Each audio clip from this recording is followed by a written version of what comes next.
attacks on our national security. Let me put it this way, Chair. I have decided I will not blame anybody. I have decided as the Security Minister of Kenya, the buck stops with me. And that's why I give the assurances I give. The buck stops here. I will not blame the officers. I will not blame the community. I will not blame politicians. The buck stops here. And I think what you proved yourself, especially in the North Rift. I think we have seen some tranquility. Same case. Some schools are opening up. If with the same gusto and determination, I think you can expect good results from Northeastern. Thank you, Chair. I will take responsibility for good results and even bad results. I'll take responsibility. Nobody else should be blamed. Then, Chair, as I went up, there was a question about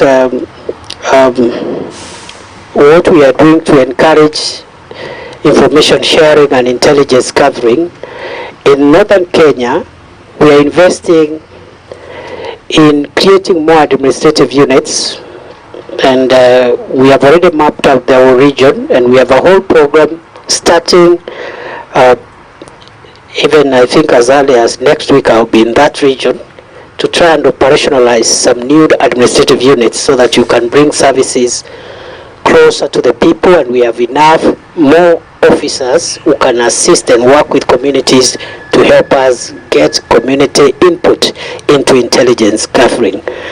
And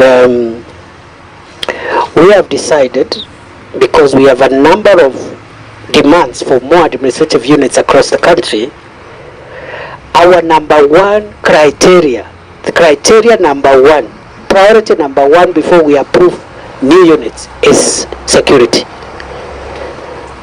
Because we know population is a factor, but there are some populous areas which the security needs are a little lesser than other areas of the country. So security becomes a very key criteria in this.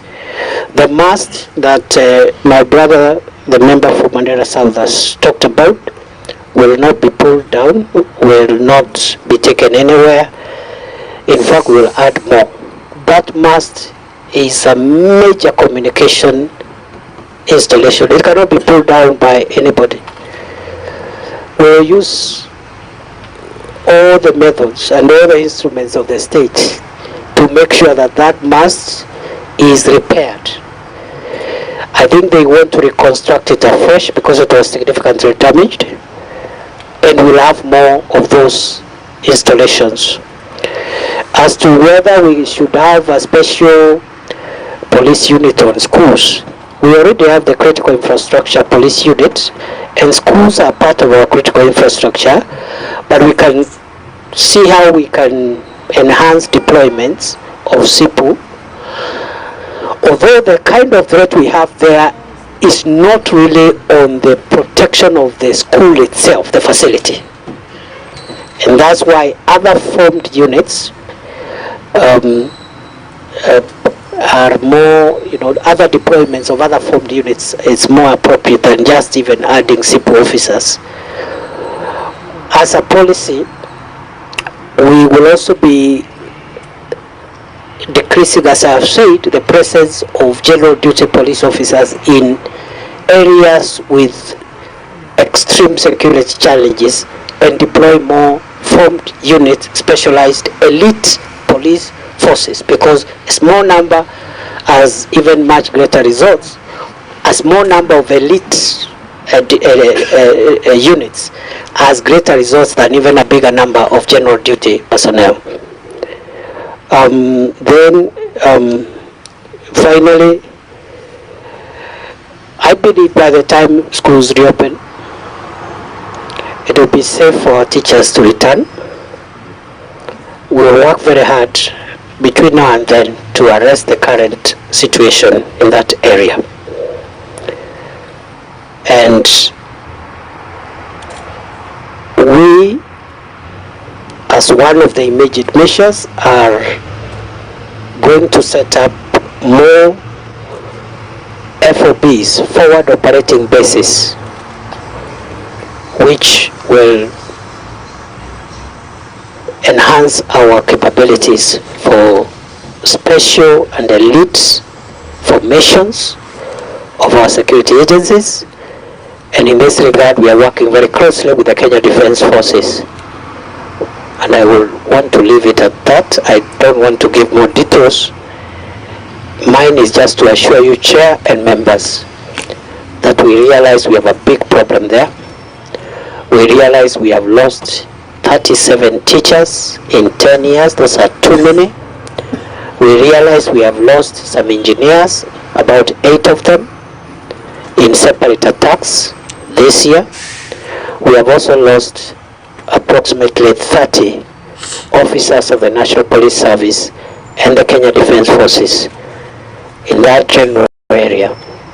We must arrest the situation, and we are determined. I give you and the country hope that we will get the situation right in the coming weeks and months, and Northeastern will enjoy peace and tranquility than before, and in the same standard as other parts of Kenya. Thank you. Thank you, Waziri. I think members, we are through with our discussion. And Waziri, I want to note to bring to your attention that this committee over the years have actually influenced the policy direction on teacher management in Northeastern region, more so on security matters.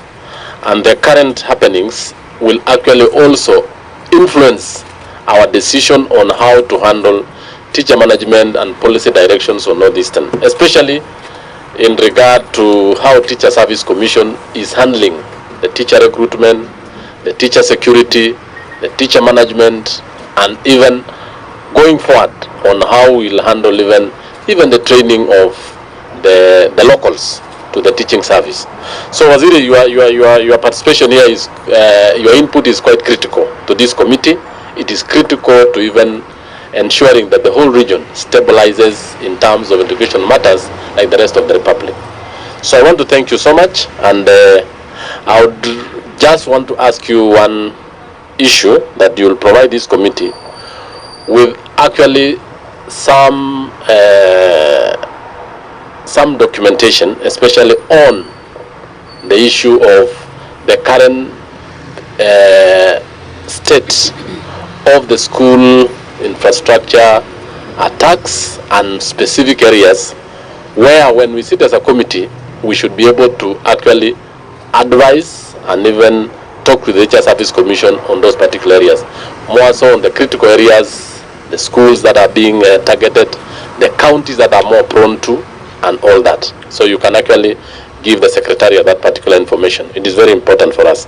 Thank you so much, Waziri. I think the kind of work you did in the North Rift and the opening up of schools in Baringo is actually a motivation to this Republic, that you are able, you will be able to do it well.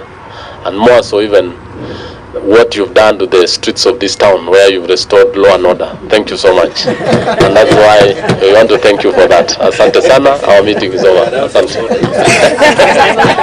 members kindly remain behind. And thank you, members of the fourth estate, for covering up. Asante sana.